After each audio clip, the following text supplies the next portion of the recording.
Halmashauri ya wilaya ya Kibaha ni mojawapo ya halmashauri 9 za mkoa wa Pwani, ikiwa na eneo la kilomita za mraba 2190.84. Ina tarafa 2, kata 14, vijiji 26 na vitongoji 102. Kwa mujibu wa sensa ya mwaka 2022, halmashauri ina watu 123,367. Shughuli kuu za kiuchumi ni kilimo, biashara, ufugaji na viwanda. Wilaya ina viwanda 147, kikiwemo kiwanda cha kuchakata nyama Tan Choice na cha vyakula vya mifugo Animal Care, ambavyo vimeunda ajira 3818. Fursa za uwekezaji: kongani ya viwanda Sino Tan, mradi wa kimkakati wa shilingi trilioni 8.49 uliopo Kwala kwenye ekari 2500 unatarajiwa kutoa ajira 100,000 za moja kwa moja.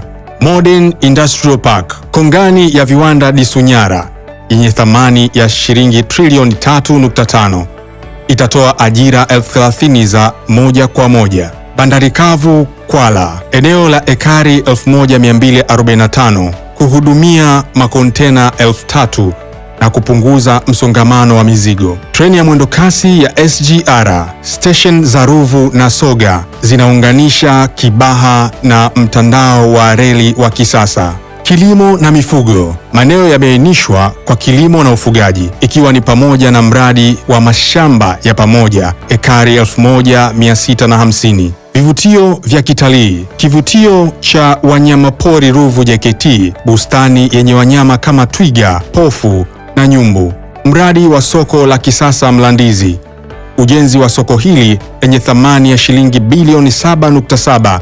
Halmashauri ya wilaya ya Kibaha inakaribisha wawekezaji wa ndani na nje kufaidika na fursa hizi za kiuchumi.